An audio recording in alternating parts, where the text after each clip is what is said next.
Digital Gonzo, episode 96, dated Thursday the 23rd of August 2012, The Legend of Ung. Sorry.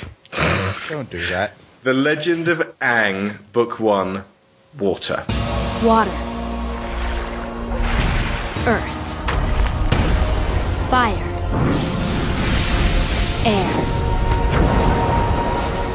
My grandmother used to tell me stories about the old days, a time of peace, when the Avatar kept balance between the Water Tribes, Earth Kingdom, Fire Nation, and Air Nomads.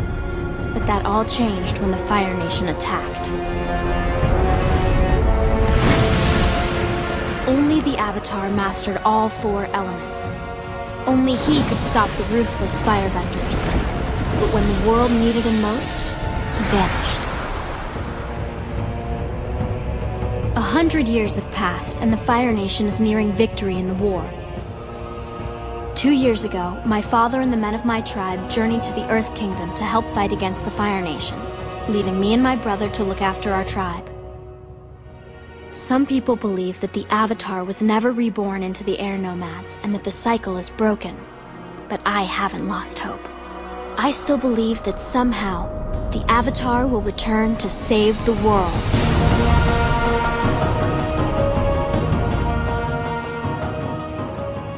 This is the second of 5 Avatar shows detailing the various series. It has spoilers for Season 1, but in the grand scheme of things, if you're still not convinced, this may help, and knowing what happens may in fact spur you on, whereas not knowing would hold you back. Depends what kind of person you are, but I ask you to listen only under that proviso. Avatar is the brainchild of Michael Dante DiMartino and Brian Kenichko, who previously worked on shows like King of the Hill and Invader Zim. Their pitch to Nickelodeon was nerve-wracking, to say the least. They had to convince a studio that wanted to capitalize at the time on the new Lord of the Rings and Harry Potter film series that their epic, based on Eastern cultures and mythology, would fly with kids aged 6 to 11. A lot of what helped them was the sheer spectacle of bending, a way of translating both extremely visual physical magic and martial arts action into a cartoon without full contact violence. Their test screenings came off really well, and they were greenlit, paving the way for this somewhat awkward but lovable first season. Their initial intention was to collaborate with one of the big Japanese studios like Gainax, who were behind Neon Genesis Evangelion. In the end, after nobody called them back, they went to Korea and set up a new and very flexible system with their animators to both give the writers and artists a chance to get vital input into what was being produced. It was common practice for Brian to act out in exaggerated fashion how he wanted the characters to perform, video it, and send it on to the studio. There is a very real sense of acerbic comic timing throughout that appears to be a direct result of that. The show's creators based each bending style on an existing martial art, leading to clear visual and physical differences in the techniques used by waterbenders, Tai Chi, earthbenders, Hung Gar, firebenders, Northern Shaolin, and airbenders, Bagua. Martial art sequences were consistently brought to their consultants for both authenticity of movement and to maintain an energy to the action. Sifu Kisu of the Harmonious Fist Chinese Athletic Association was their go-to guy, with a Chugar praying mantis expert Manuel Rodriguez there to instruct on how Toph Bei Fong should fight. She has a very singular fighting style. So in this first season, Aang is found in the iceberg by Katara and Sokka. Then they journey from the south to the north pole of the Four Nations, making multiple stops along the way to get into various adventures and learn some history. They are pursued by angry exiled Prince Zuko and his amiable uncle. Emotional touchpoints include Aang becoming stricken with guilt over running away when he did, finding out a little about Roku and Kyoshi, his last 2 incarnations. The season culminates in a siege upon the great ice city in the frozen north by a giant fleet of Fire Nation warships.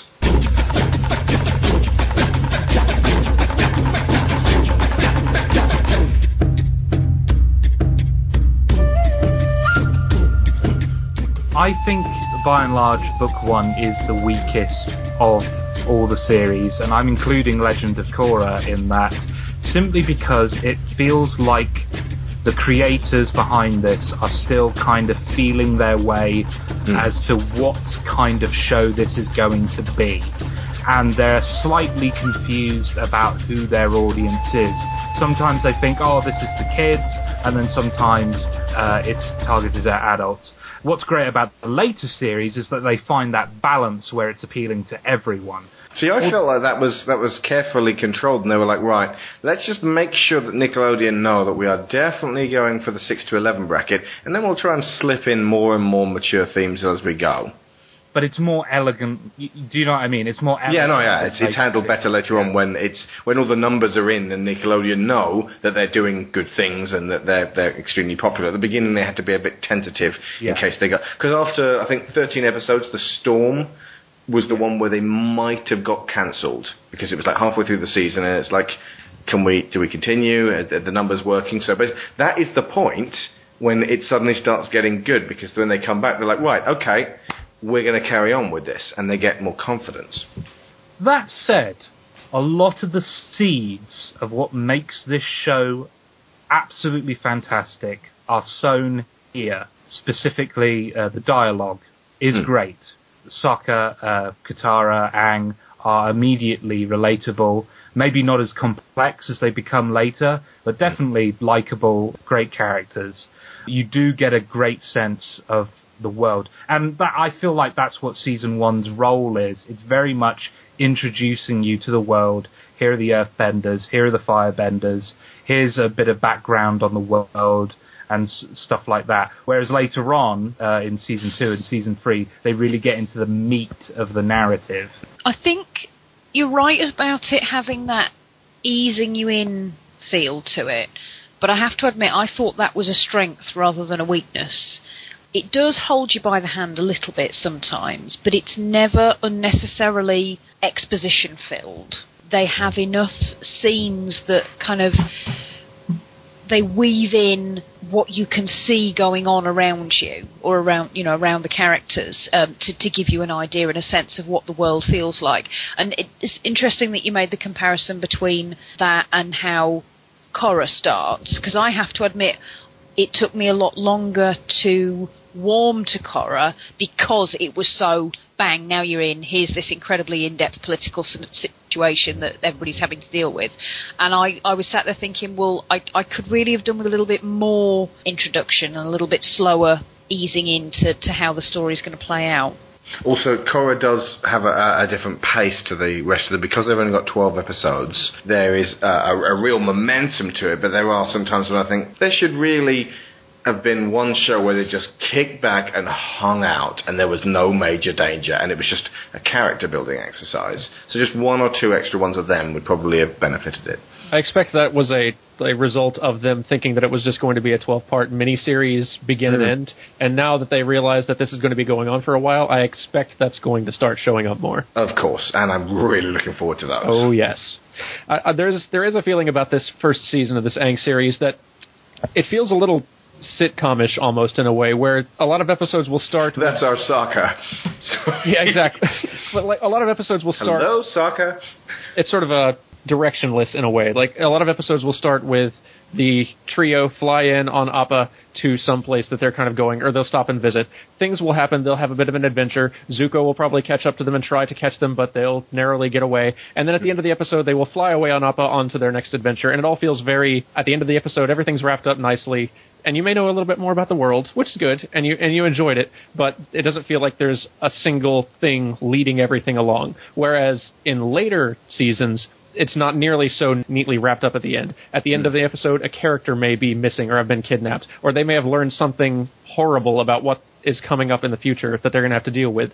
Or something horrible about one of their pasts, and you suddenly start feeling for the character like you never have before. Yeah, it like leaves you wondering what is going to happen. There's not with like cheap cliffhangers or anything, but it's just really propels you through the entire body of work. Whereas a lot of these feel a little bit slower paced and kind of, all right, we're just getting into the world a bit.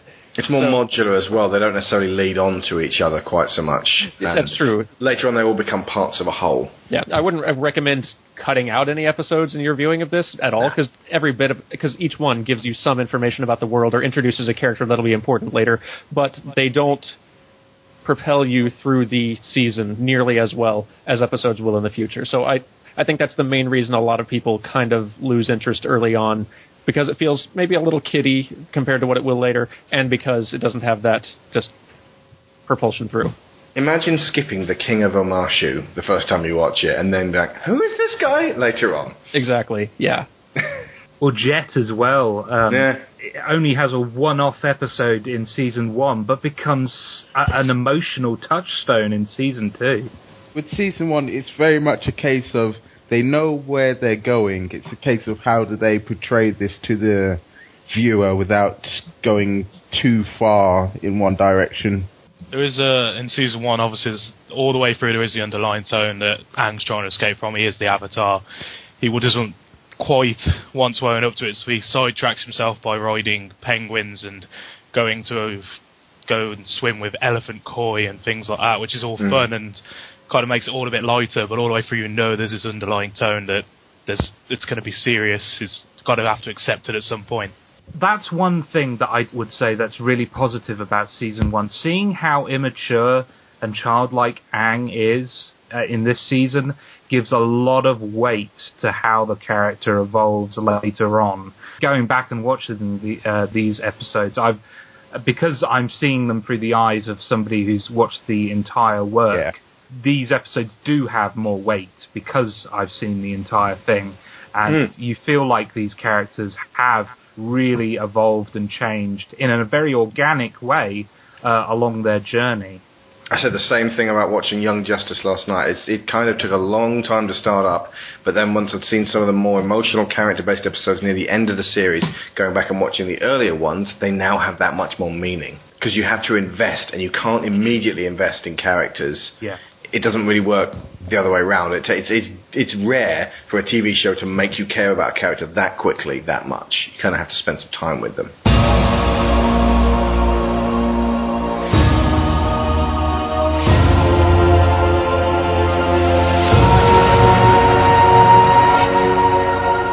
So, yeah, do you guys just want to go through some highlights of the series? I've got a whole list of the episodes in front of me. Okay, yeah. The Boy in the Iceberg. Little aspects of this. It's not the whole getting the story on its feet. It's all kind of part of the course and you're watching it play out. But just little moments, like when Sokka keeps poking Aang with his spear when he's out of the thing, just in an untrustworthy way. And he goes, he's a Fire Nation spy, which is ridiculous when you think about it. And then Katara says, yeah, you can tell he's a Fire Nation guy. Look at that evil look in his eye. And he looks at the camera, breaks through the fourth wall and goes, boing! with his eyebrow. Love that moment. We take it for granted, but when Appa first starts flying, because he's only ever been sort of sloping along the sea at that point, but when Katara and Sokka get him flying to go and rescue Aang, it's a big moment, and I love seeing that.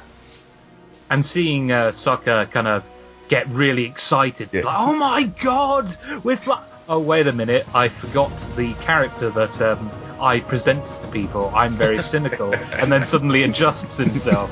It's really great. Despite the fact that it's probably one of the most kiddie bits in the entire thing, it's one of my most oft-quoted lines to Lyra, is just saying, I need to ask you something. What? Please, come closer. What is it? Will you go penguin sledding with me? It's just such a what? I'm a fully grown adult watching this. Now, I don't have any shame in watching that. As far as I'm concerned, being able to enjoy the things my daughter is enjoying is a huge bonus for me. And Lyra loves this show like no other. I've got to say, Josh, thank you so much. She knows this show better than M. Night Shyamalan, clearly. We were asking her advice while we were watching the movie, and we went, right, why is Sokka wrong? He's not funny. Yep. And she was getting the character basics down in a way that clearly someone who understands the show can. But even with the understanding and interpretation of a 3-year-old could get it better than that film. She's 4 next week, to be fair. 4 next week. Okay, 4-year-old. That's why children's entertainment shouldn't be patronising. Pixar are a great example because they make entertainment that is totally acceptable for kids to watch, but doesn't patronise them, and an adult could watch it, and it has great characters and great storylines. If you get kids to watch that stuff at an early age, of course they're going to have discerning taste later on in life. The way I like to describe it, it's the difference between making something for kids and making something for a family. Yeah, definitely. A good writer will know that the parents are watching alongside the kid. Well, they definitely should be. Yeah. You should never feel, I can't watch this is too kiddie, and walk away leaving your kid there, because you're just leaving them with something inane. I always wince a little bit when a reviewer says of a bad film, well, it works okay as a kid's film, I guess. Because no, it doesn't. Like the 6% Exactly. of critics who said that the Last Airbender was okay, all said, I don't know, it's okay as a kid's film. How much do you hate kids if you think that is the case? How little opinion do you have of these guys? That it is definitely no excuse whatsoever. I'm willing to agree that there can be something that's not that great and something that kids wouldn't enjoy that kids would. There's totally room for that. But just because something is awful doesn't mean that it is that is awful and not like too maturely rated, doesn't like full of mature content, doesn't relegate it to being a kid's film. Some things are just bad for everyone. Yeah. Perfect example. Bambi. A lot of adults love it. I find it really difficult and boring and hard to watch, and it's like, oh, come on, stupid cutesy bunnies and skunks. But Lyra was watching enraptured, wasn't she, Sharon? She had her little hands up to her face and was watching Thumper going, if you can't say nothing nice, don't say nothing at all. Now, I don't mind leaving Lyra in front of that because it's not inane, but I hate watching that film. Anyway, the Avatar Returns, we're only on episode 2. Effectively, the first one's a two-parter, and this is where Aang is now at Zuko's mercy. Just talking about Zuko early on, my first impression of Zuko is that I didn't like him at all. He's a complete tool. Yeah. Which says a lot that by the end of season 3, he's... I'm not going to talk about spoilers. I'm just going to say that by the end of season 3, he was in my top 5 favourite characters. Okay, that's fine. So, just to say to people who are watching this show, please do not be put off by your first impression of Zuko. He gets a lot of development later on. He might be my favourite character because he has the biggest, clearest arc. Yeah. I'll even say that by the end of this book, you like him more, simply by what you learn about him. The Southern Air Temple's the next one. Again, I'm going to keep picking on the little daft funny moments, but the bit where Aang shows the kids in the flashback how to make an air scooter and then scoots around the place, I know it's immature, but I love that little sort of tappy, funny bit of music. One great moment for me in that episode where Katara is looking to Sokka to reinforce something she just said. Do you think we'll really find airbenders? You want me to be like you or totally honest? Are you saying I'm a liar? I'm saying you're an optimist. Same thing, basically. A great moment and a sign of things to come in terms of comedy. I do also like Aang's reaction to realising that his friend, all the monks, but specifically his friend Monk Gyatso, have been slaughtered by firebenders 100 years ago, and he wasn't there to sort it out. Not that he could really have done much anyway in his untrained state. That's the first time when you realise, actually, this might get pretty emotional, this series. Adapted at that point. Yeah. Like, he's always had that thing in the back of his mind, maybe they're still survived or something. But that illusion is shattered once he sees that. Yeah. And it's the first glimpse that this little kind of carefree, kind of kids show, happy little kid has got some stuff underneath. Mm. Much like that Aang himself has been, he's been putting up a great front for a couple of episodes so far, but at this point we realise that he's got some things he's keeping to himself. The warriors of Kyoshi. I love the way that Suki and her warriors are portrayed as this kind of very disciplined, very proud, very strong characters, but the bit where she says, but I'm also a girl, at the end, and gives Sokka that little kiss, it was good enough to get her character back and to actually make her kind of an important one for the Avatar story. Mike and Brian are self-confessed creators of good female characters, and Suki and indeed Kyoshi herself is a good example of this. As Dan Floyd and James Portnow have said in the past, the key to a strongly characterised female is how much or how little she accepts her role in the society surrounding her, and which aspects she allows to define herself. This works with male characters too, but there is often a completely different set of expectations there. How a woman dresses, what job they take, their relationship with their parents and their parents' societal views can all be major clues as to what sort of person they are, and this applies to pretty much every female character in Avatar. It's especially important to pay close attention in avenues of entertainment predominantly written by males, as it's very easy to make assumptions of your gender opposite. Of the 11 credited writers on the show, only 2 of them were women, so the persistent quality of writing on the female perspectives is a credit to the entire team.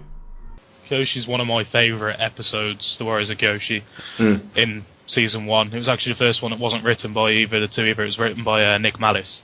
It's a big episode for Sokka for me, as his all jokey nature, he actually swallows his pride and apologises to Suki about his sexist attitude and wants to train with her, and it's the first time he really gets sort of a love interest, things like that. And even towards the end of the episode, you get a sense of how dangerous the Fire Nation are with the city burning and Aang leaving. You're like, Aang, no, come back, save them. And then he jumps in the water and sprays the water over, so it's kind of okay that he's going now. He's kind of saved the village a bit.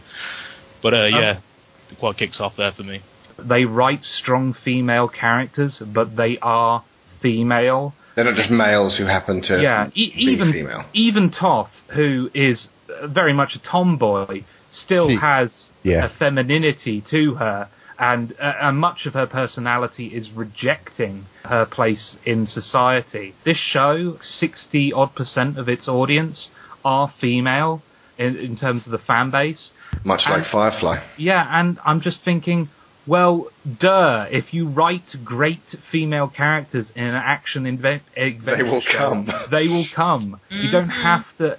It seems so weird to me that like execs just think, oh, well, it's an action thing, so boys are going to watch it. Oh, well, do you know about the toys? They didn't make a Katara figure in the only wave of Avatar figures. They didn't make a single female. They made Roku. They made Boomy.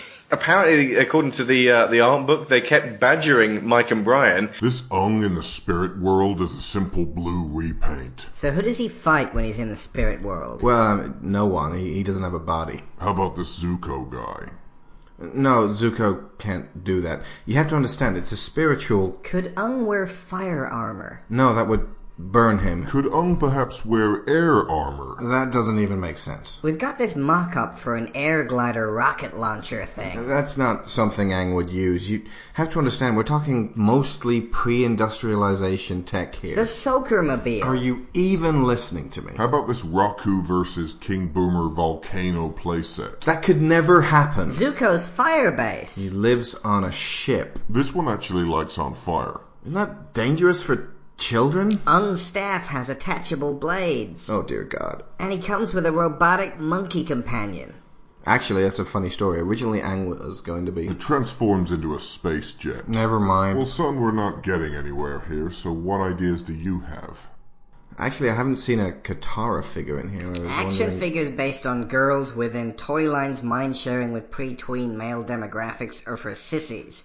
Of course they are. According to our extensive focus groups. Even making a figure would represent a 12% loss for us in this market share. Mm-hmm. There's one more thing we want to suggest to you. Yeah, go ahead. My Little Avatar. It's our new line of girls' toys. Oh, sweet lord. They can brush and style Zatanna's hair and visit Snooki's pink salon. Never have children. I wasn't planning on it. Try to force and pigeonhole this license into what they understand sells figures. It's a loathsome point of view. And they put out a press release of like, there's been such an interest in the Katara character, and she's definitely, she's blossomed in the show into actually someone quite important. You know what? I can't swear on this show, but the worst words in the world directed at that statement. How dare you suggest that this was anything other than you marketing speak going, little boys don't like playing with figures of girls. My Tila figure says hello. My Chitara figure says hello. My April O'Neil figure says hello. And yes, my McFarlane Sarah Connor figure most definitely says hello. Yeah, they do. And vice versa, for goodness sake. That was Bandai, by the way. Yeah, that's Bandai. And back to the women of the show. Yeah, go for it, sorry. There's a bit in the Women of the Show where I was watching a documentary that some girl who actually saw the movie was dressed as a Kyoshi warrior and was undressing because the Kyoshi warriors weren't in the movie. And not in a good way. Yeah, no. Flung her costume off in disgust. The Warriors of Kyoshi also features a very silly fellow who foams at the mouth and screams when the Avatar approaches.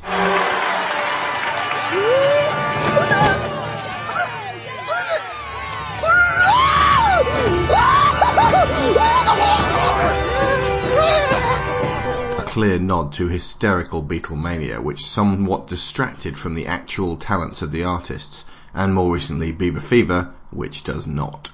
Another daft little comedy moment, which I'm going to keep pointing out, when Sokka is trying his best to do the Kyoshi fighting forms, and does that little kata, and it plays like a little twangy tune as he's doing it, which gets more and more gradually out of tune as he does the moves wrong. It's a great little representation of showing that Sokka, for all of his bluster, isn't actually that skilled a warrior.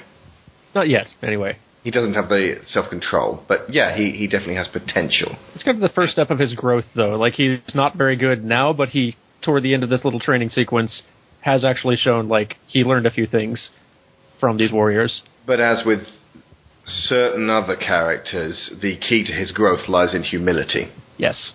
And he is definitely humbled in this episode.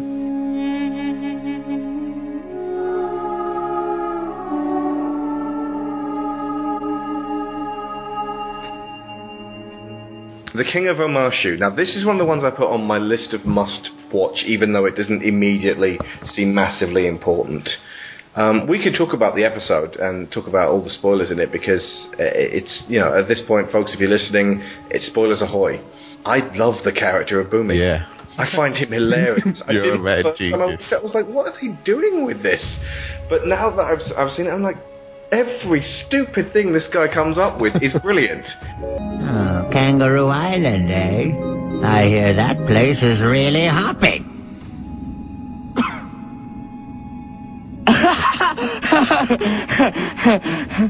What? It was pretty funny. It's not so much the mad genius of King Bumi, but the awkward reactions of everyone around him, forced to choose their reaction carefully, and the supreme confidence of self that 112 years have bestowed upon him. He's not dissimilar, in fact, to the cackling goblin that Yoda first masquerades as in The Empire Strikes Back, and of course he's masking a deeper wisdom. Bumi represents the comforting idea to all of us that we can grow old, lose our marbles, but still keep the important things together. This is the reason why Aang feels comfortable going to other nations, because he had these sort of friends in all these nations, and they weren't just your run-the-mill normal kids, they were these over-the-top crazy mad genius sort of people.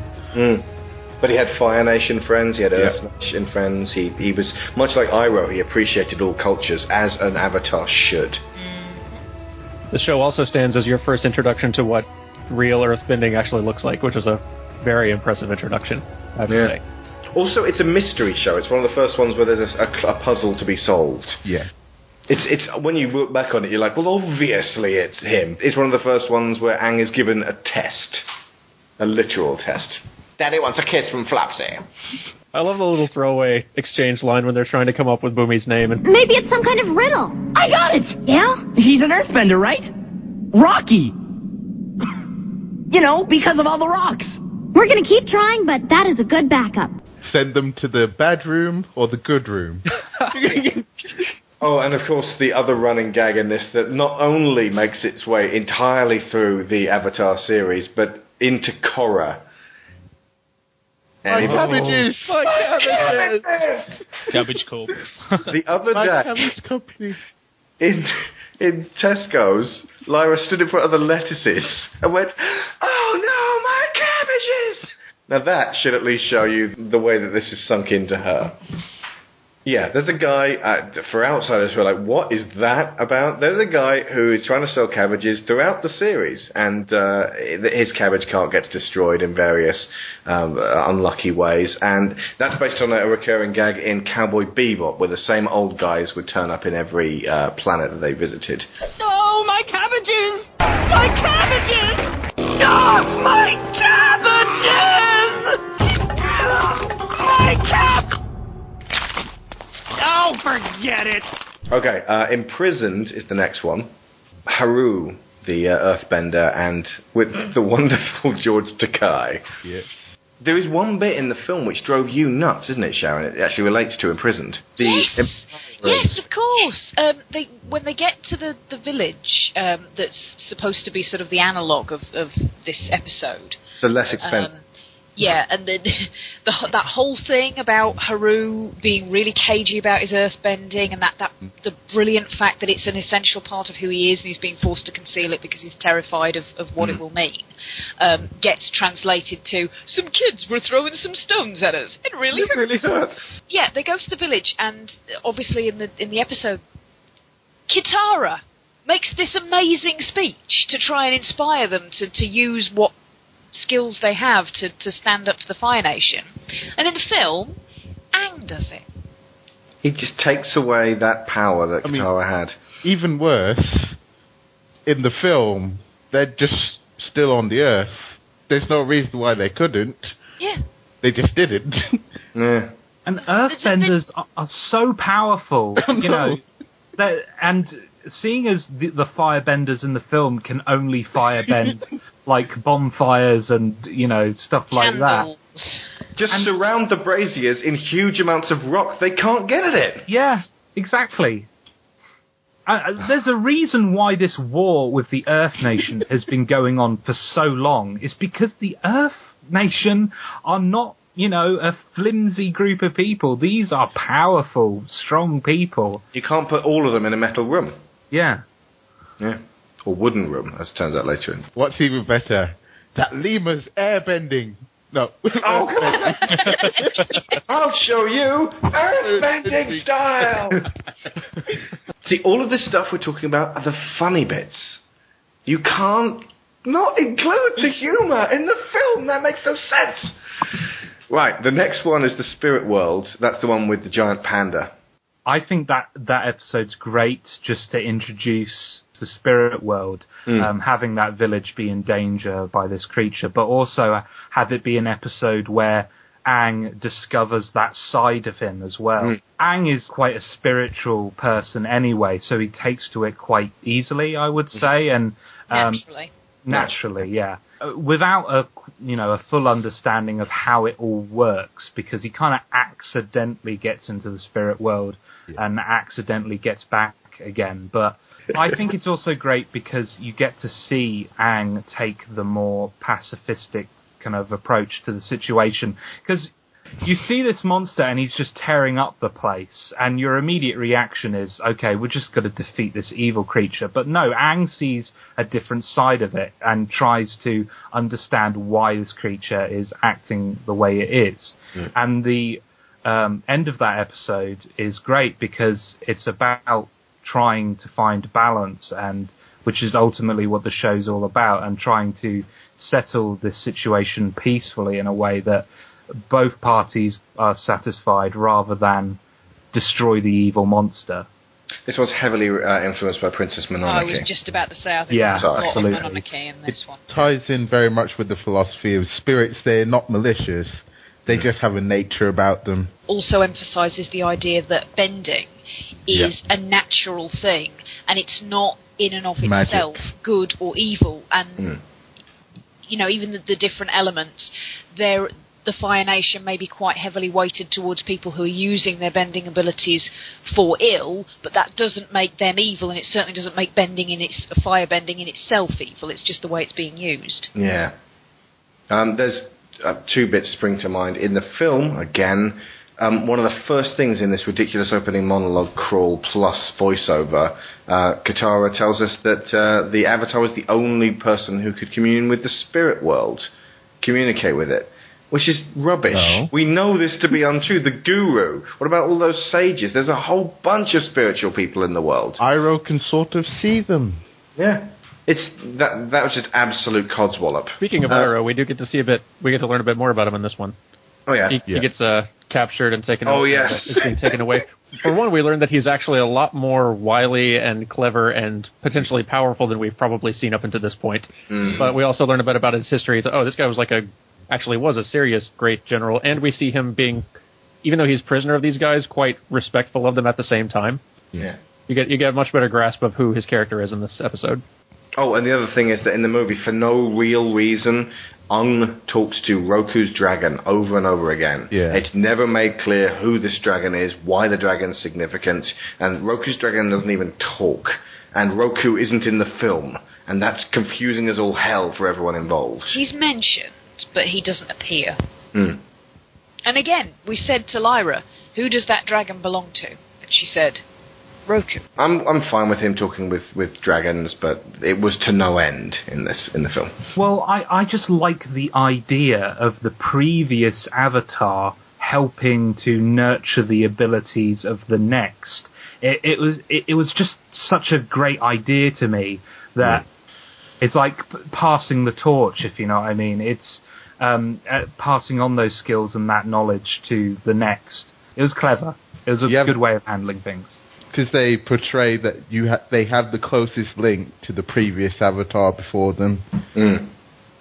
Which is, I mean, the interesting thing is that rather than just a straightforward reincarnation thing, it's not just one person's soul constantly reincarnated through these various bodies. Each different soul in each different body plays host to the Avatar force, and it's that force that binds them all together and gives them that link and heritage all the way back, and that stores the collective memories. Which is how each Avatar can be different, rather than just the same soul trapped in a different body.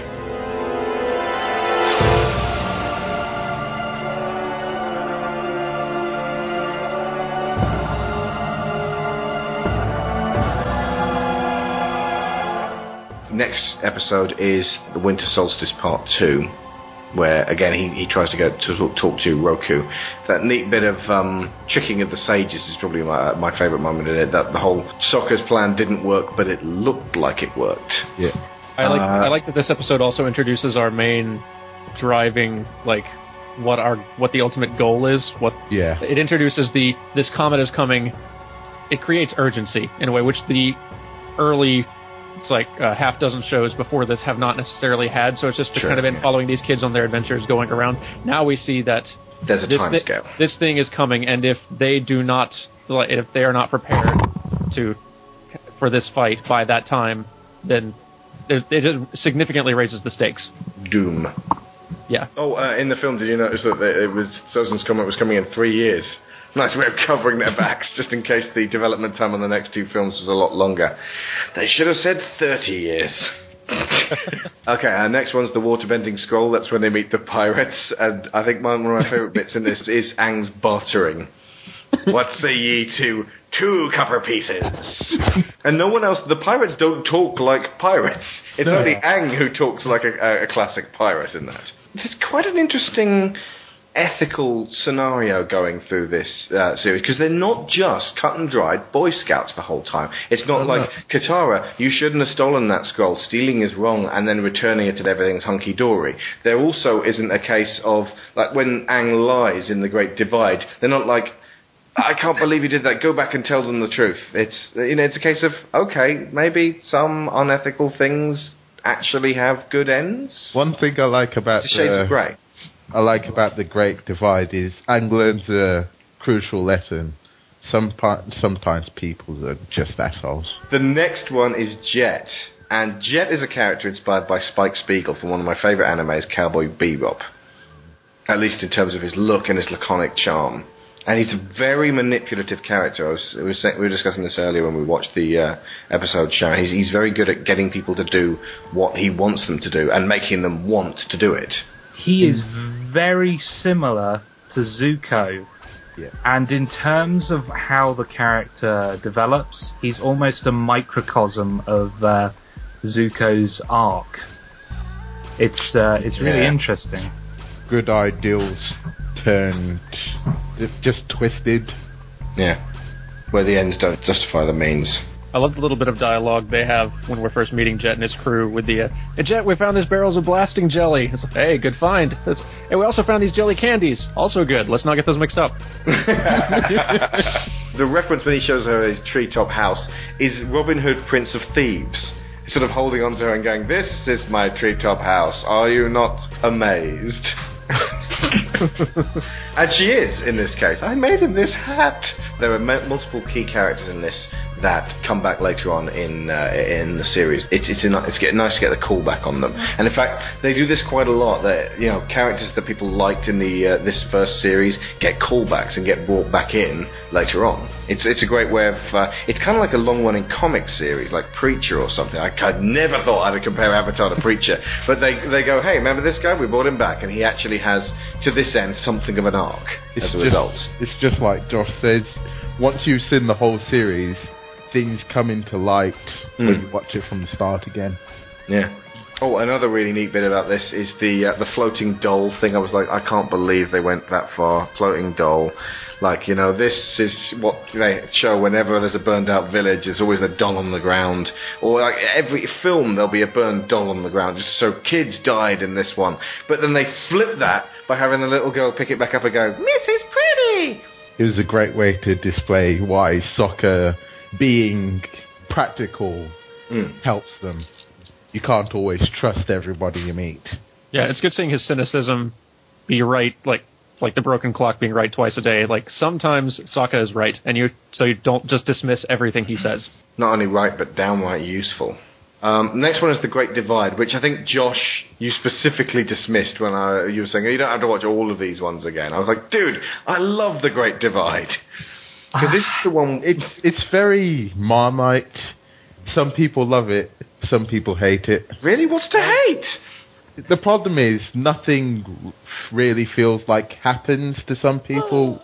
My problem with it is that these two tribes, I hate both of them. I don't like either of them. Yeah. And I just want Aang, Sokka, and Katara to fly off on Appa and leave these arseholes. Oh, I can't say that.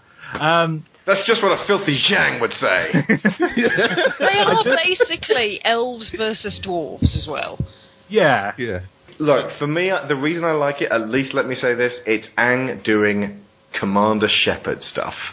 Absolutely. Having to mitigate disputes which you just want to slap both parties and go, seriously? I'm only doing this for EXP.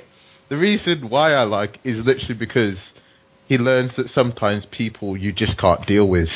It's better to lie to them, get them out of the way, and be on your merry way. Your traditions have no meaning anymore. Go away. I just reduced 100 years of feuding to a children's play. I love that. Redemption! It's also the point where he comes in and just finally starts accepting, I'm going to have to be the Avatar. I don't really want to deal with this, but I'm the Avatar. I've got to deal with this. I can't walk away. Even though it's the most pathetic thing in the world, it's a really stupid feud. Aang wants to sort it, and I'm glad he's finally stepping up. And they do look to him at that point, and they aren't just, what's this kid going to say? Yeah. It is a little stage in his arc that he's just forcing himself to stick with and deal with this feud. And he does see it through and stick it out and make it work. I love the different little animation styles they create for the two opposing sides of the story. Yes. That's a fun little visual treat.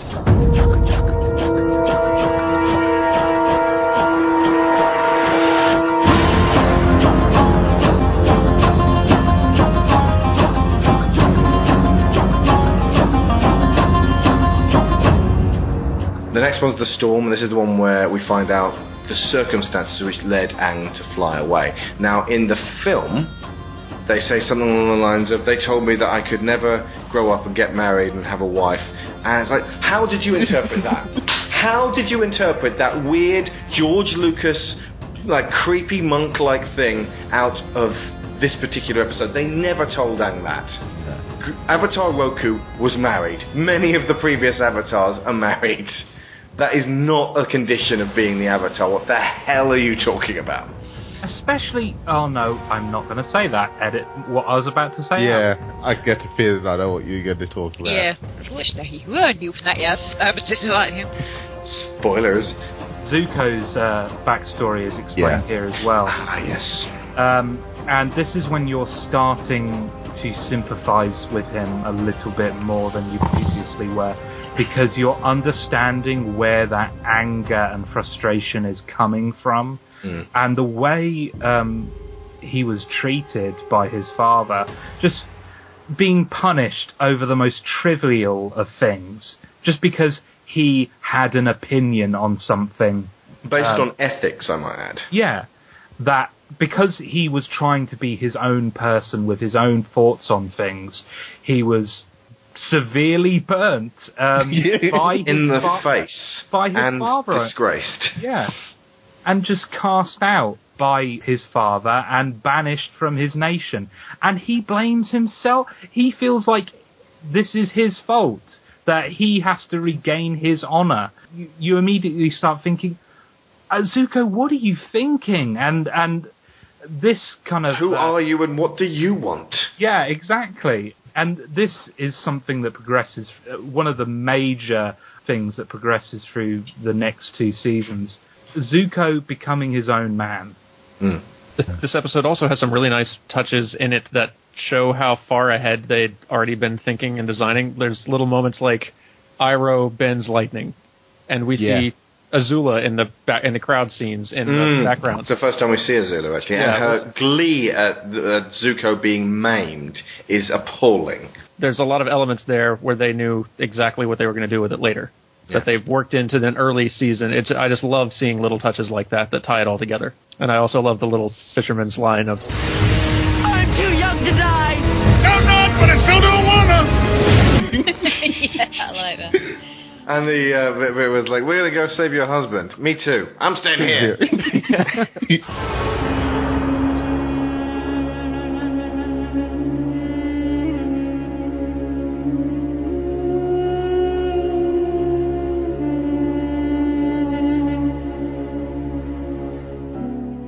The next one is the Blue Spirit, which is probably one of the first ones where you're like, okay, like this is interesting. One of the things I loved is it showed how a lot of the time you just see Zuko as this crazy fire-bending prince who has a bad past. You get to see how efficient he is even without his bending. He goes off by himself, he infiltrates a Fire Nation prison and breaks Aang out without even giving a hint that he can bend. Also, the coldness of Admiral Zhao when he's like, no, I'm not going to kill you. That'll just start the cycle all over again. You'll just be reborn as it would be a waterbender. But I'm going to keep you alive, but barely. Right, this is what Aang has to look forward to. It's not being hunted down and killed. It's being hunted down and imprisoned and kept just barely alive for as long as they could possibly do it. Maybe 100 years. That's pretty grim. It's a fate worse than death. There's a really neat bit at the end when Zuko, who Aang has decided to save, the first of several times, despite the fact that he could just leave him there, says to him as he's waking up, you know, in different circumstances, I had friends who were firebenders, you and I could have been friends. And Zuko doesn't respond. He just goes, yeah, and attacks him again. It's like, oh, for goodness sake. Another touch I really like in this episode is that Katara and Sokka are both ill. And it's clearly a way I forgot that, yeah. This is clearly a way of just getting them out of this story arc because they want to focus on Zuko and Aang. But still, it's really funny. Yeah. Especially when Sokka says, take that, you rock, when he thinks he's an earthbender. No, you know what I love most about Appa?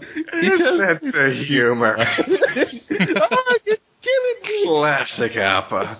I also love the whole sequence where they're trying to tell Momo to get them water, and he just keeps bringing back everything under the sun except for what they want. I don't get why Katara doesn't mime how Momo would drink water. She just goes... It's a really great way of... Even Lyra got what was going on, and that Momo couldn't possibly understand her. But also the mad old woman. Yeah. I just love how you're insane, right? That's right. That's right. And the cat she's got, is it a Studio Ghibli cat? I can't place it, but it might be in Howl's Moving Castle, or it might be in My Neighbor Totoro, or it might be in... Cat Returns. Okay, Returns? What was the other one I was watching? Sharon, you mentioned a cat. The cat. Oh, I just... it was an idle wondering whether it was the same long-haired white cat that's in Kiki's Delivery Service. Oh, yeah, that one has a white cat, too. So, and yeah, the whole frozen frogs thing and having Sokka sucking on a frozen frog at the end, and that being the punchline to this show. And Aang's exclamation in the middle of a pitched chase scene. Wait! My friends need to suck on those frogs!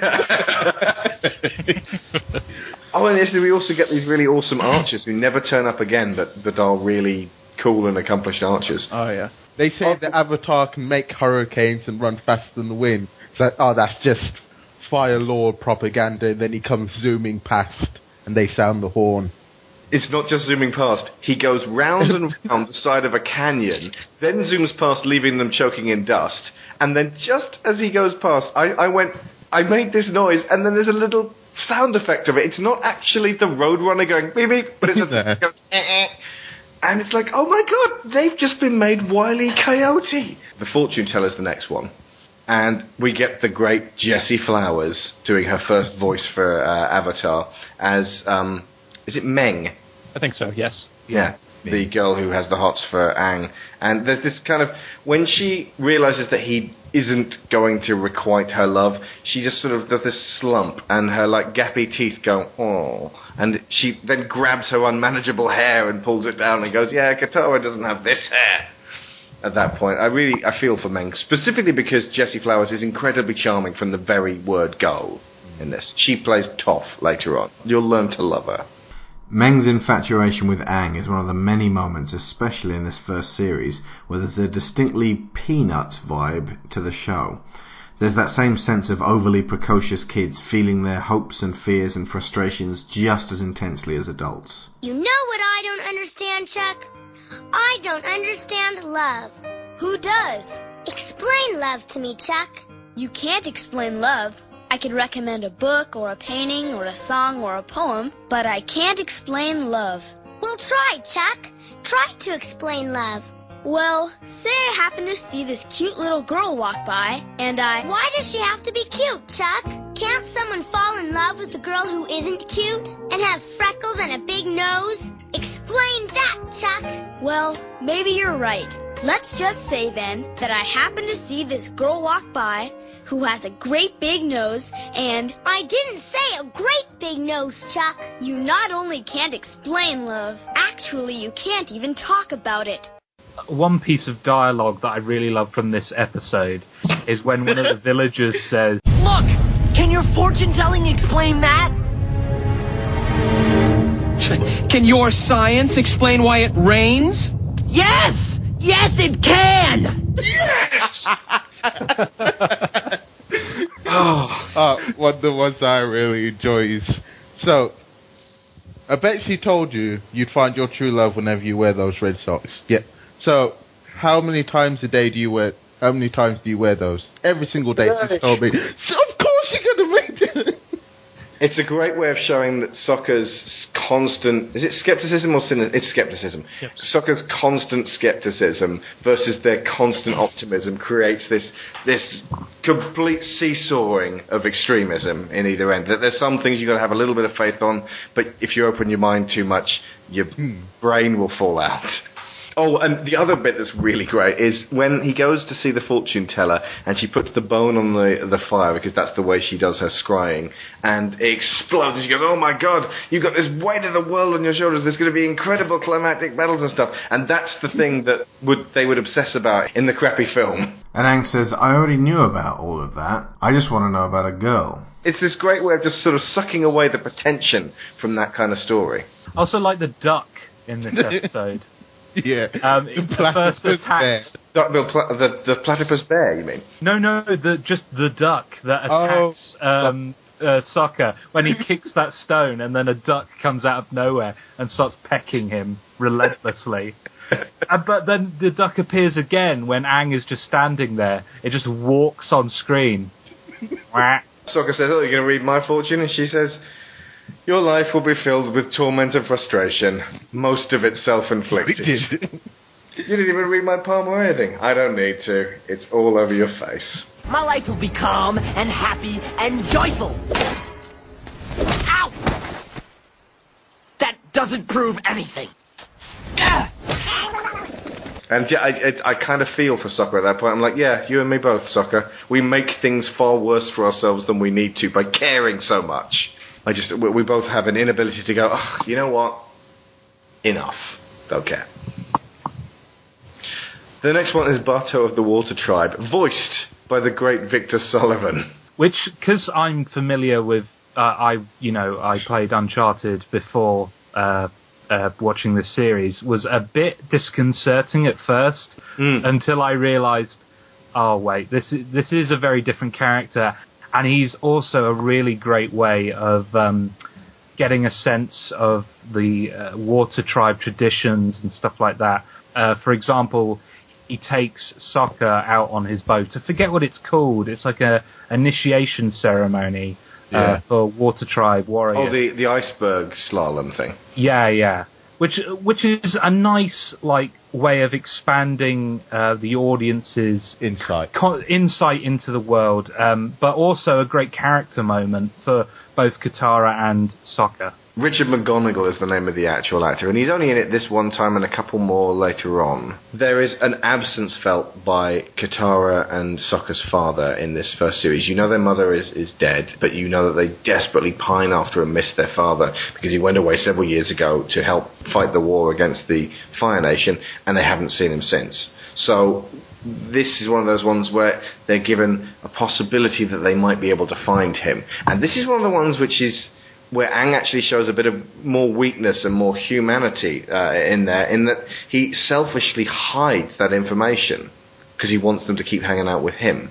And that creates a rift between them. And I was kind of amazed that they went, you know what, we can't trust you anymore. You could go to the North Pole on your own. I was like, surely they'd be able to overcome this particular, this act of selfishness and go, oh, you are in my bad books right now, but we're going to stick with you nonetheless. Because Aang still has that trauma of separation. Yeah. Because he left because he was going to be separated from the one person he felt was a parent, and once again he felt like he was going to be separated from his family.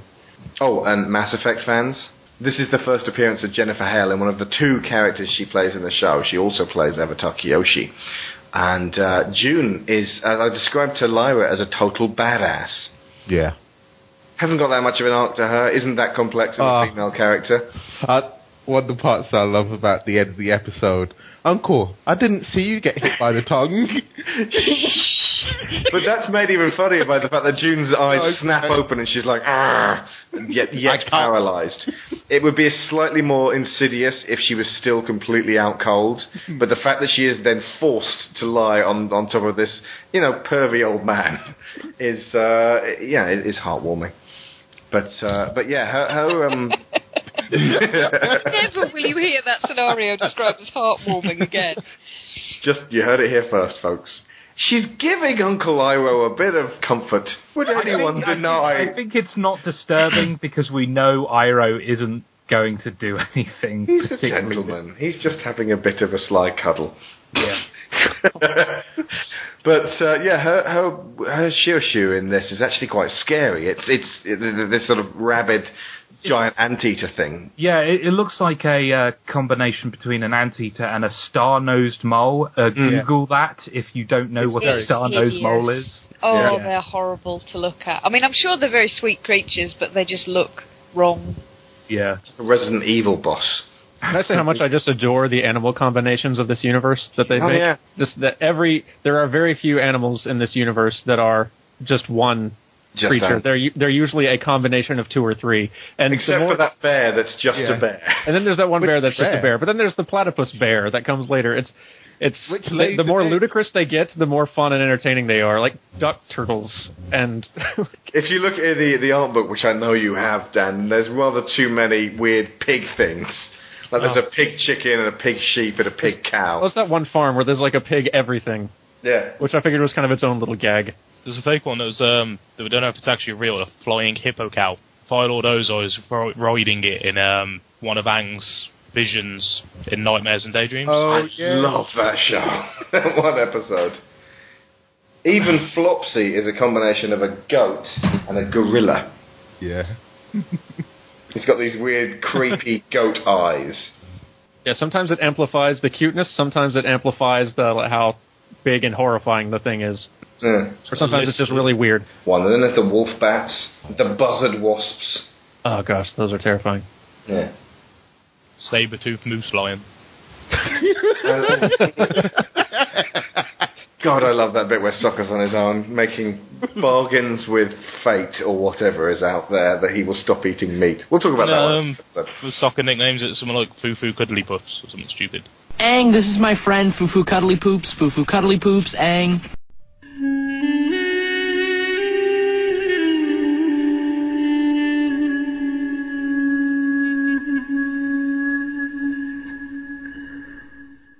The next one is The Deserter, and there aren't many kids' cartoons aimed at 6 to 11-year-olds which directly reference Apocalypse Now, but this is one of them. The guy who helps them out, Che, is pretty much Dennis Hopper in Apocalypse Now. He's like, this guy's more than a man, and he's talking about this guy who, you know, is upriver and is basically Colonel Kurtz, but he just happens to be a powerful firebender who has deserted this particular army. The one thing we're missing is Martin Sheen coming to have to assassinate him. And this is the episode where Lyra actually jumped and ran behind the sofa because she didn't want to see Katara get burned. Yeah.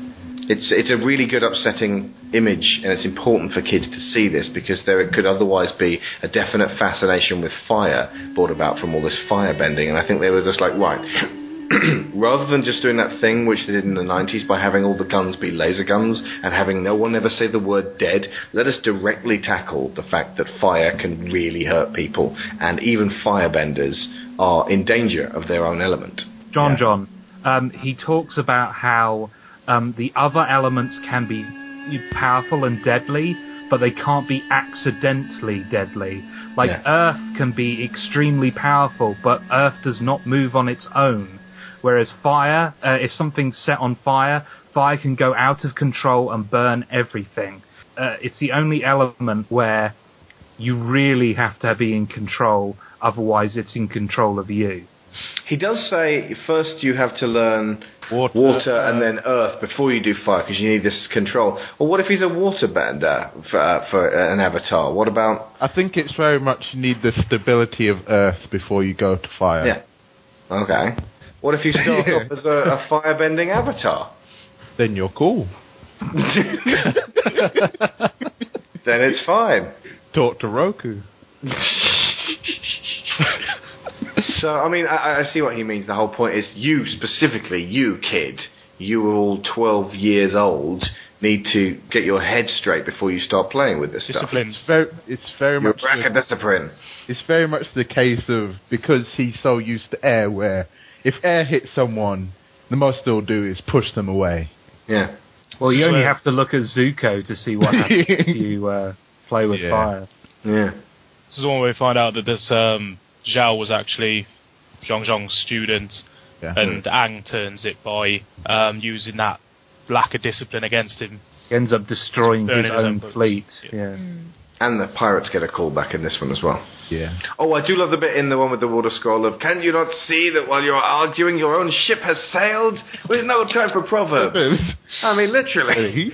Maybe I should proverb.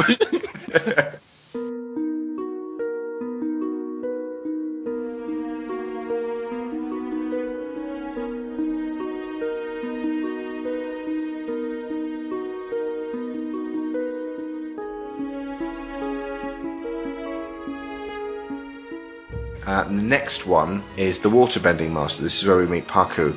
And did you notice in the film that there's none of that whole we won't teach women to offensively waterbend, they are healers and that's it, get your ass in the kitchen?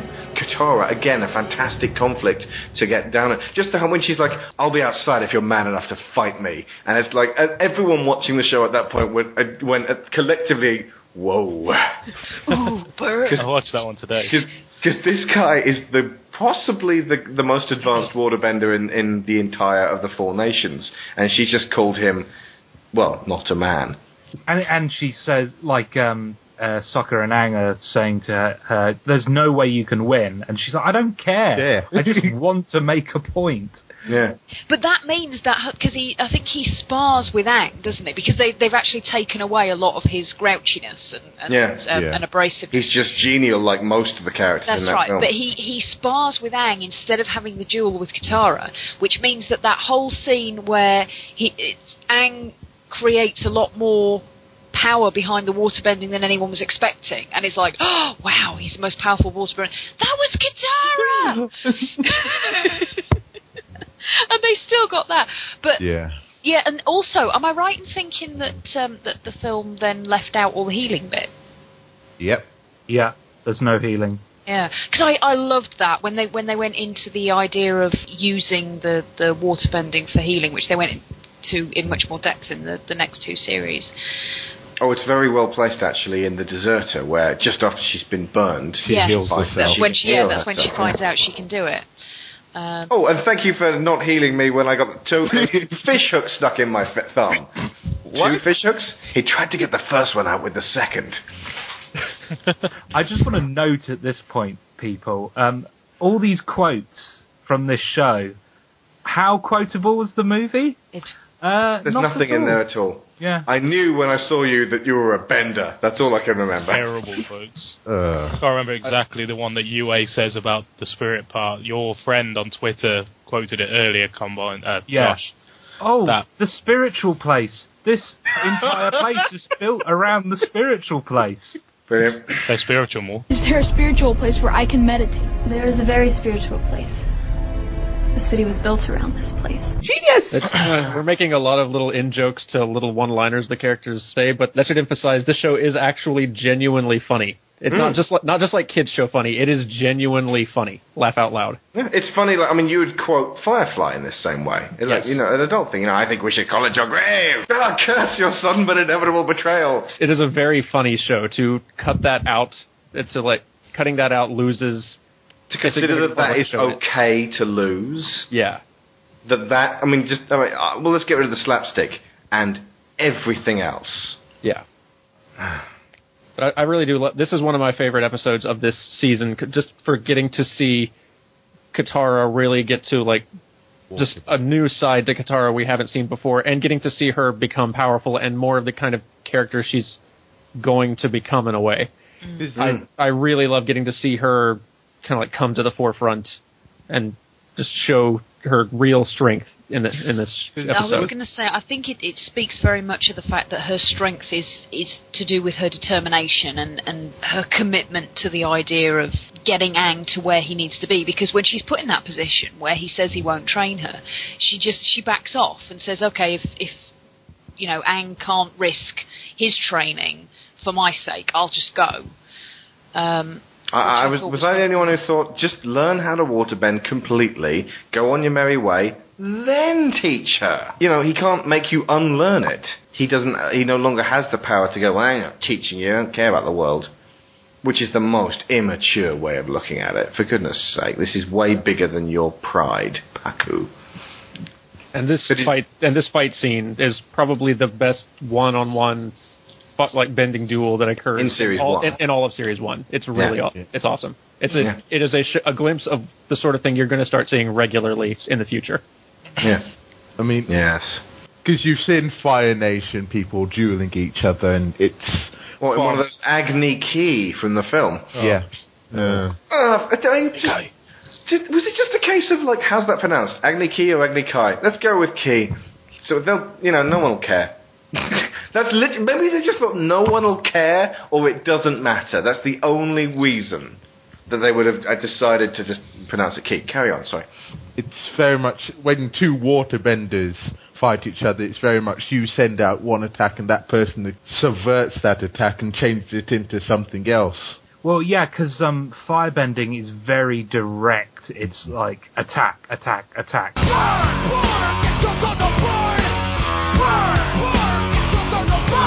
Whereas water is very adaptable and can change to different situations.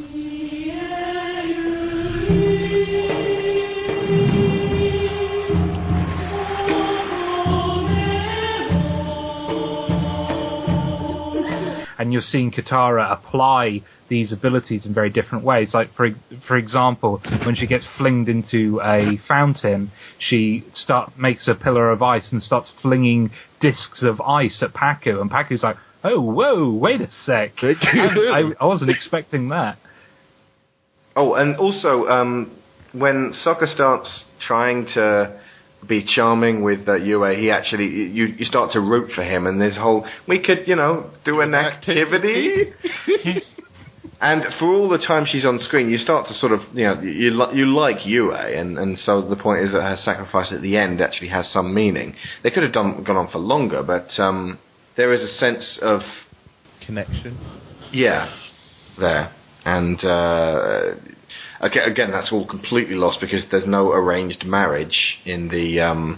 She's just some girl in the film. Just even skips past them just meeting. Yeah.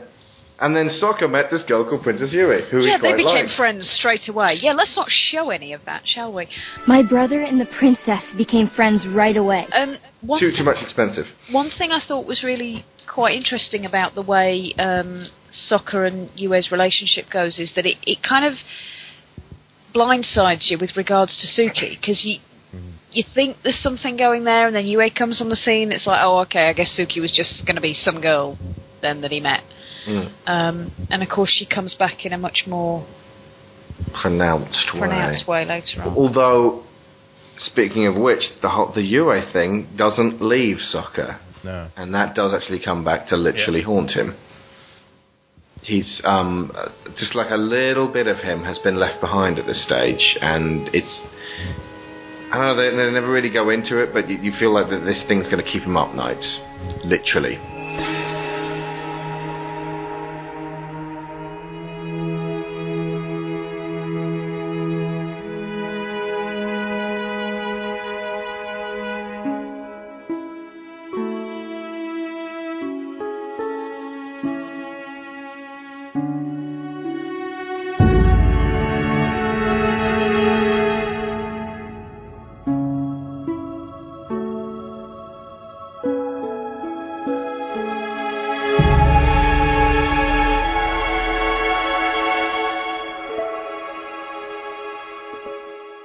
Right, so after that, then there's the two-part Siege of the North Parts 1 and 2, which we can talk about as one collective episode. For a start, Aang gets to go into the...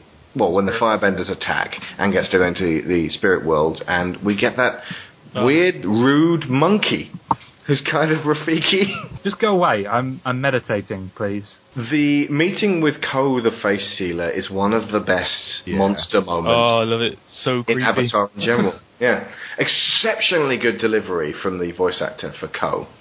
And it's very much it's very much how we said it's like a Miyazaki film where you've got this omnious spirit who, if he shows any sign of weakness, there's a specific rule that if he breaks, he's gone. That is like something in the spirit. I was just going to say, is very much Shades of Spirited Away in that. There's one line that really creeped me out that Ko comes out. It's something like, I haven't had a face of a child for a long time. Oh, yeah. I think Ko the Face Stealer is an example of something I was talking about when we were talking about Batman, the animated series with Mask of the Phantasm, where that the limitations you have for a kid's show in like, you can't show gore or anything like that, sometimes allows you to create something scarier. Just the concept, because they couldn't have a monster that just straight up kills people, because it's a kid's show, essentially. But having this creature that steals your face, just rips your face off, is so unsettling and creepy. And the notion that it's got this fairy tale and sort of like folklore thing of, and he won't do it unless you react in this certain way. Which I've read similar stories from back when people would just sort of tell stories by the firesides and wouldn't even write it down. And I love that kind of thing. That's Hellboy to me. I mean, you're very scared for Aang when he goes in, because the rule is not to show any emotion, and Aang, you've known him as this very expressive child. Yeah, I never thought of that, but you're right.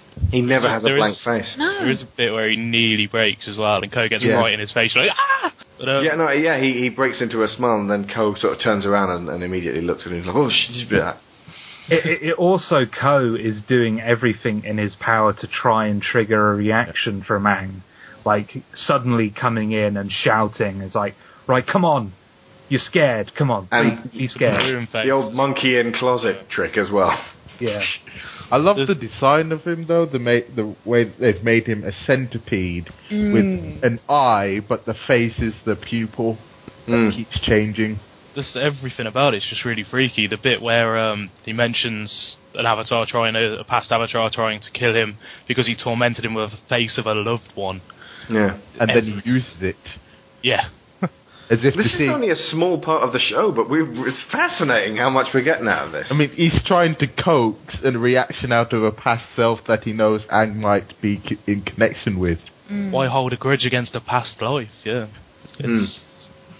There is a nice callback to this character in a later episode. I won't tell you when, but you folks may remember it.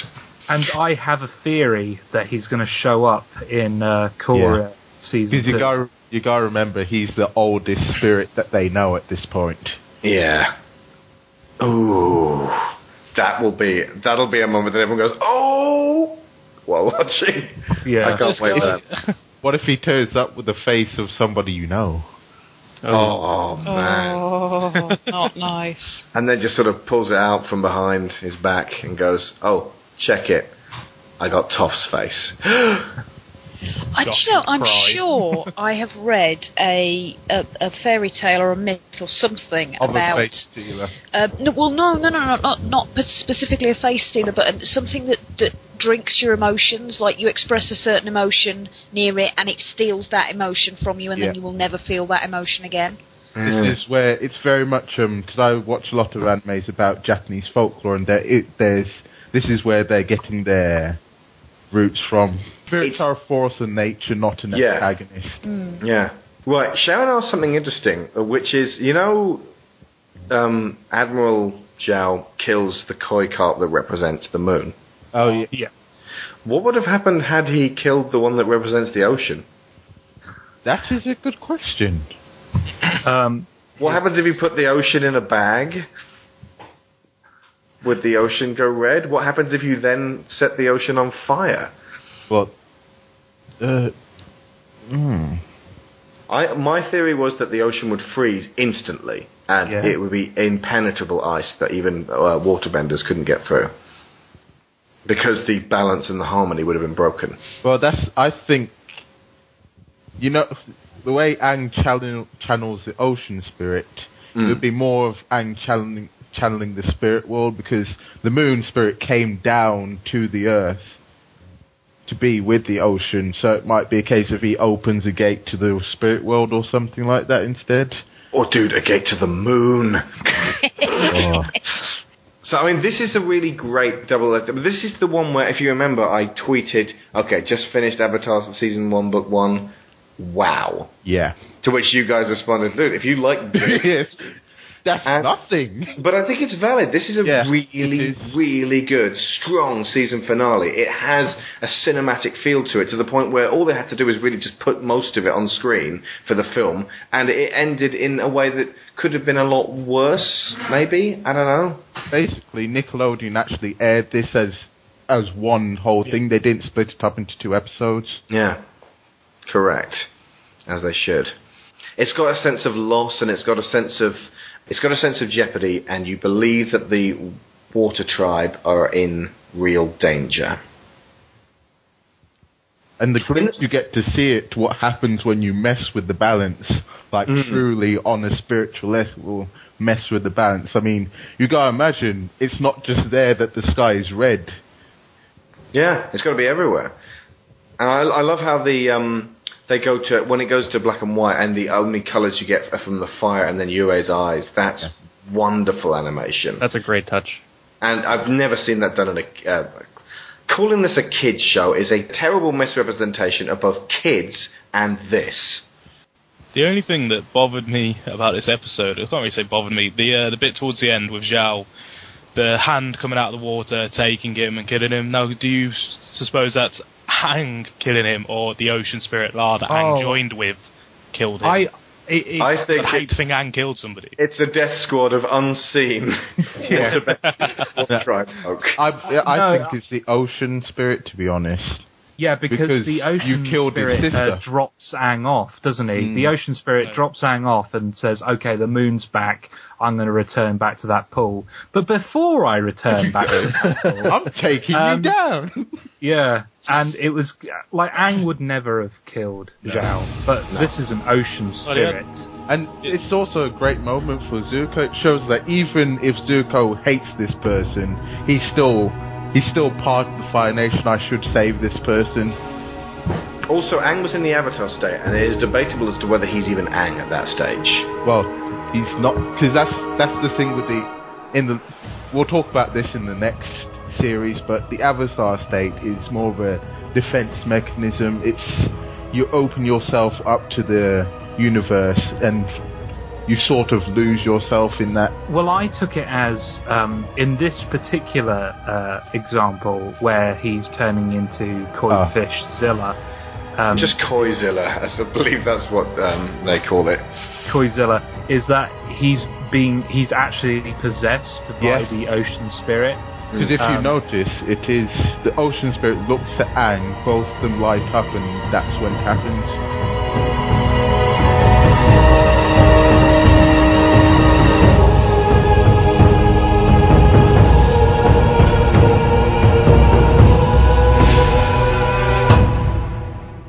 Anything else on season 1? Well, the only other thing I wanted to mention, just this bit, how funny the show is and things like that, but how it has like real world ethics that you can.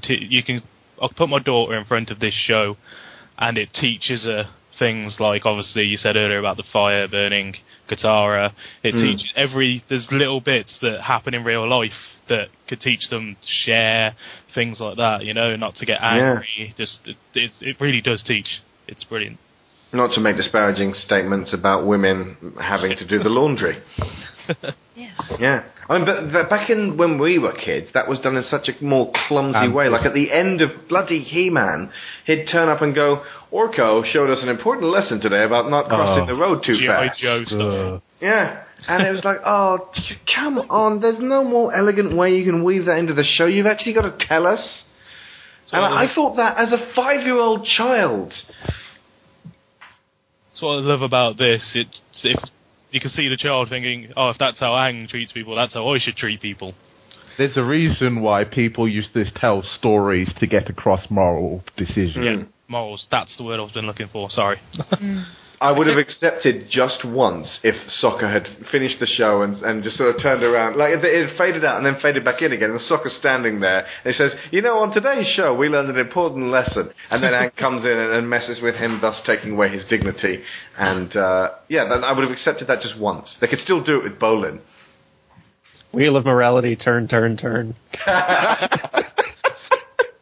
And this is why you always listen to your father. I should have brought this up earlier on, but I really want to make sure I mention it now. This show looks extraordinarily good for TV animation, and especially by the latest 7 years old as well now.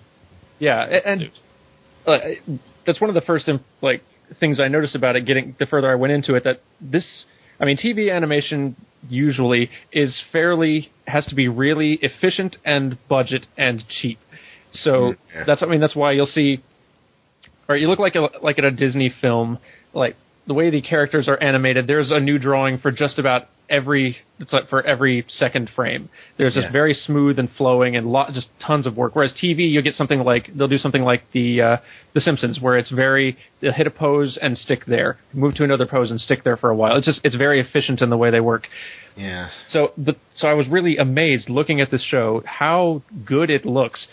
Even from the beginning, it looks pretty good. And at the point it is now, looking at the Korra series, it is pushing feature levels of quality from a episodic TV show, which is insane. It's probably the best looking TV animation I've ever seen coming out of the States. Seriously, Korra, it looks better than most films.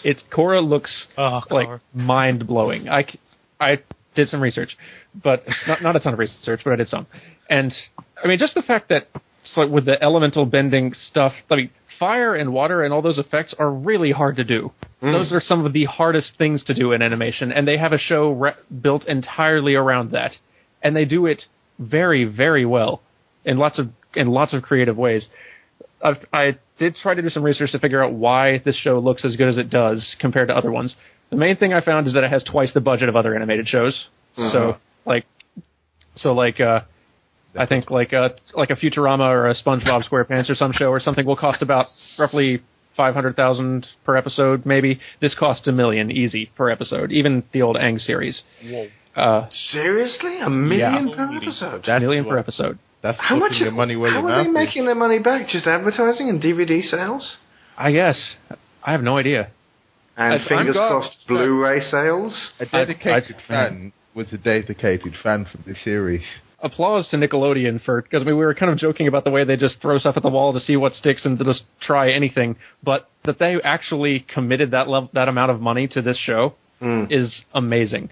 The other big reason it looks so good is that the creators did something very unusual with outsourced animation. Usually animation that gets sent to Korea or Japan or wherever it gets sent to get done with like The Simpsons or most any other animated show, the animators there are given the basic blocking. They're given all the basic poses the character has to hit, and they basically have to do the grunt work of the in-betweening, just to getting in them from pose to pose, and they have to follow it very rigidly, and with good reason, especially for a comedy show, like the timing and the movement and everything is really important that they don't break from that.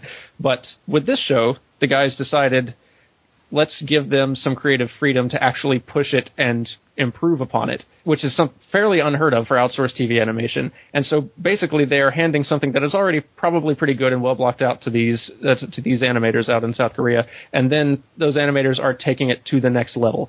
They are really, letting them do what they do best.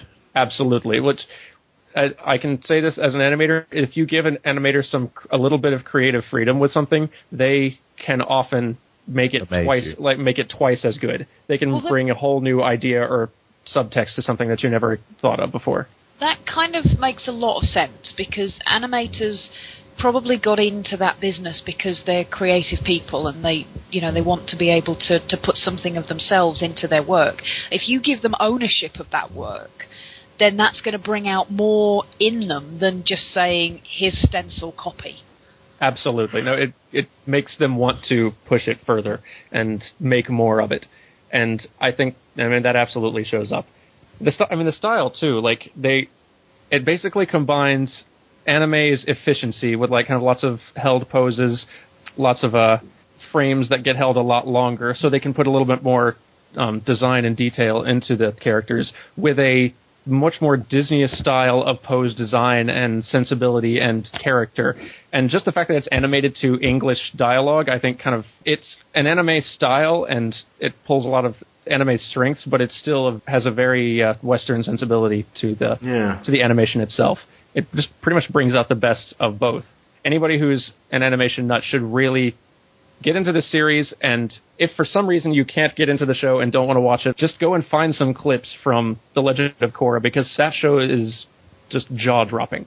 I can't imagine many people being animation nuts who are fascinated by animation and how the process works who wouldn't like this. Probably not, but still, That's a very rarefied sector. I just want to stress how good these shows look. It is really impressive. I said the jump up from Aang Book 3 to Korra Book 1 is insane. I was amazed that because I was able to stave off Korra until the day after I'd finished watching Aang. So I knew nothing about it. I'd glimpsed the heroine. That was it. Same for me. And I hadn't even worked out that the heroine was definitely female. And so when I watched it, my jaw hit the floor. Seriously? This is what they're doing with it? And I got a little teary because I was like, I can't believe this has come back and so well. So yeah, Book 3 Fire was a tough act to follow, and yep. They're doing it. Oh, a couple of last things before we go, just about voice work. Dante Basco, who plays Zuko in this, I didn't realize until I was halfway through season 2, is Rufio from Hook. What? You didn't know? Never knew. No. Whoa. No one told you? Nobody told me that. That's amazing. I'm going to show Lyra Hook and see if she guesses who his voice is. She is getting very good at voices. She said while we were watching Young Justice the other day, I hate when people talk about their kids. Oh, my kids do some neat stuff. But this kid's not quite 4, and she saw Dr. Ivo doing his thing, and she went, sorry, Professor Ivo, he sounds like Dr. Octopus. And I went, I'm just going to go check that, but if you're right, you get a biscuit. And she was talking about the Spectacular Spider-Man Dr. Octopus. She was right. Oh. I can't remember his name, but... It's Peter McNichol. And I haven't even got that one. I'd guess that it was Joshua Keaton, who plays Spectacular Spider-Man, playing Black Spider because of the Greg Weisman link, but she's got my ear, and that makes me very proud of her. And Mae Whitman, who plays Katara. I don't know if Josh, have you listened to the Making of Batman Breakdown yet? Not yet. Have you listened to Batman Breakdown yet? Yes, of course. Did you figure out that Dr. Whitman is named for Mae Whitman? Yeah, of course. Of course, yeah. Just out of reverence to her wonderful performance as Katara, I named the character of Jennifer Whitman in Batman Breakdown after her. She's Anne Veal in Arrested Development, George Michael's girlfriend. She's also a love interest number 4 or 5 in Scott Pilgrim vs. the World. She is. Yes. And she's Maggie in One Fine Day. One Fine Day, the George Clooney film with really? her. Yeah, she was very small in that. I tweeted about this. It's the film where Batman and Catwoman have to babysit Katara and Tarzan. Because the little kid, I can't remember his name. Alex D. Linz. Is young Tarzan. But yeah, Mae Whitman, an absolutely fantastic job, and frankly should have played Katara in the film. Because, you know. When I was in the supermarket around about the time the original Airbender film came out, this kid pulled his dad to one side and said, "Dad, what's that?" And he pointed at a movie version of APA. And his dad stared at it for a while, and the kid was clearly, asking what's that in a kind of can I have it way. And his dad said very dryly, in a way that I'm going to use with Lyra, "It's £15 worth of I don't know." Speaking of APA, D. Bradley Baker doing voices for both APA and Momo. Indeed. And a character in the show that I just sent you a couple of weeks ago, or a week or so ago, Alex. He also plays Tarlok in Legend of Korra. Oh, right. Yeah, D. Bradley Baker's one of the best voice actors in the business, and one of those voice actors who can also do an alarming number of creature and monster sounds. So he's pretty awesome. So when Frank Welker goes, D. Bradley's just going to horn in. Pretty much. So that's it. That was Book 1 from The Legend of Aang Water. We will be back next week with Book 2, Earth. I would like to thank my guests once again very much for coming on and being so fantastic. Daniel Floyd, do you want to pimp your show? Yeah, you can find me on a show called Extra Credits on PATV every Wednesday. That's not pimping, Dan, that's the location. Dan would never say this, but he has the greatest series of animated lectures on the video game industry that can be found on this internet. I challenge any of you to find one more intelligent, professional, pacey, and hilarious. Dan works with game developer James Portnow to produce short investigations into a variety of topics, usually with the focus being on championing innovation and decrying laziness, mediocrity, or exploitation. If you're into games and you've never had the pleasure, jump on over to Penny Arcade TV and start watching. It will become one of your essential weekly fixes. Joshua Garrity of Cane and Rinse. Cane and Rinse is a website/podcast where we take a game and dissect it and explore it to its fullest. And you can also find interesting articles and videos on our website. I also do a video series on Gonzo Planet called The Animation Archives. I'm 2 episodes in, with the 3rd episode currently in production. And thank you very much, Sharon Shaw, Jerome McIntosh, and Duane Griffiths of Gonzo Planet. We'll see you next week. Avatar State, yip yip!